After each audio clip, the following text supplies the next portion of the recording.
22 दाऊद वहां से चला और बचकर अदुल्लाम की गुफा में पहुंच गया।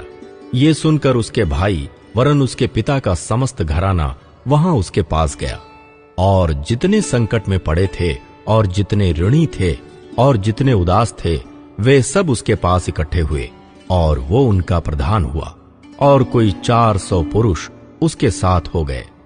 वहां से दाऊद ने मोआब के मिस्पा को जाकर मोआब के राजा से कहा, मेरे पिता को अपने पास तब तक आकर रहने दो जब तक कि मैं न जानूं कि परमेश्वर मेरे लिए क्या करेगा। और वह उनको मोआब के राजा के सम्मुख ले गया, और जब तक दाऊद उस गढ़ में रहा तब तक वे उसके पास रहे। फिर गाद नामक एक नबी ने दाऊद से कहा, इस गढ़ में मत रह, चल यहूदा के देश में जा। और दाऊद चलकर हेरेत के जंगल में गया। तब शाऊल ने सुना कि दाऊद और उसके संगियों का पता लग गया है। उस समय शाऊल गिबा के ऊंचे स्थान पर एक झाऊ के पेड़ के नीचे हाथ में अपना भाला लिए हुए बैठा था, और उसके सब कर्मचारी उसके आसपास खड़े थे।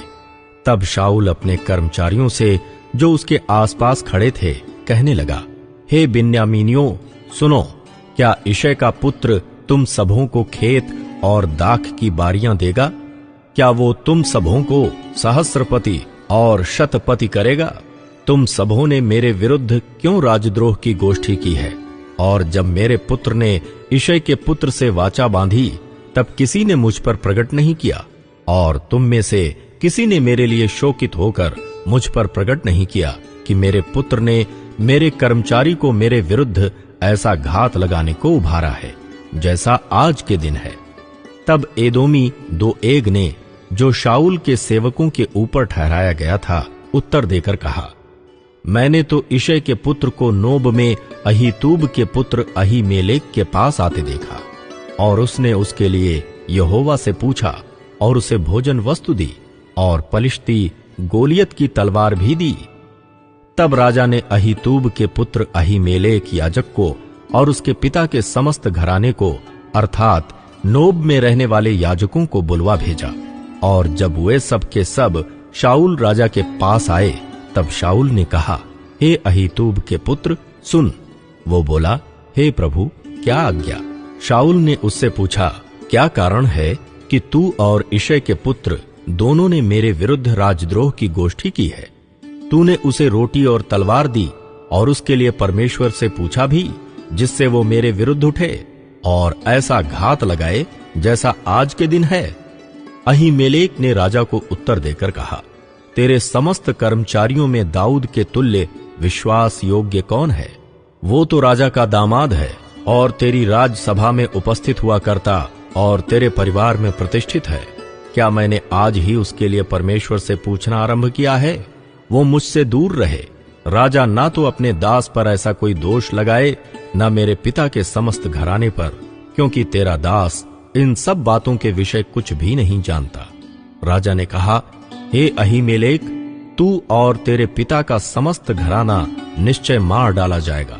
फिर राजा ने उन पहरुओं से जो उसके आसपास खड़े थे आज्ञा दी, मुड़ो और यहोवा के याजकों को मार डालो, क्योंकि उन्होंने भी दाऊद की सहायता की है, और उसका भागना जानने पर भी मुझ पर प्रकट नहीं किया। परंतु राजा के सेवक यहोवा के याजकों को मारने के लिए हाथ बढ़ाना ना चाहते थे। तब राजा ने दोएग से कहा, तू मुड़कर याजकों को मार डाल। तब एदोमी दोएग ने मुड़कर याजकों को मारा, और उस दिन सनी वाला एपोद पहने हुए 85 पुरुषों को घात किया। और याजकों के नगर नोब को उसने स्त्रियों, पुरुषों और बाल बच्चों और दूध पीतों और बैलों, गदहों और भेड़ बकरियों समेत तलवार से मारा। परंतु अहीतूब के पुत्र अहीमेलेक का एब्यातार नामक एक पुत्र बच निकला और दाऊद के पास भाग गया। तब एब्यातार ने दाऊद को बताया कि शाऊल ने यहोवा के याजकों का वध किया है। दाऊद ने एब्यातार से कहा, जिस दिन एदोमी दोएग वहां था उसी दिन मैंने जान लिया था कि वो निश्चय शाऊल को बताएगा। तेरे पिता के समस्त घराने के मारे जाने का कारण मैं ही हुआ, इसलिए तू मेरे साथ निडर रह। जो मेरे प्राण का ग्राहक है वही तेरे प्राण का भी ग्राहक है, परंतु मेरे साथ रहने से तेरी रक्षा होगी।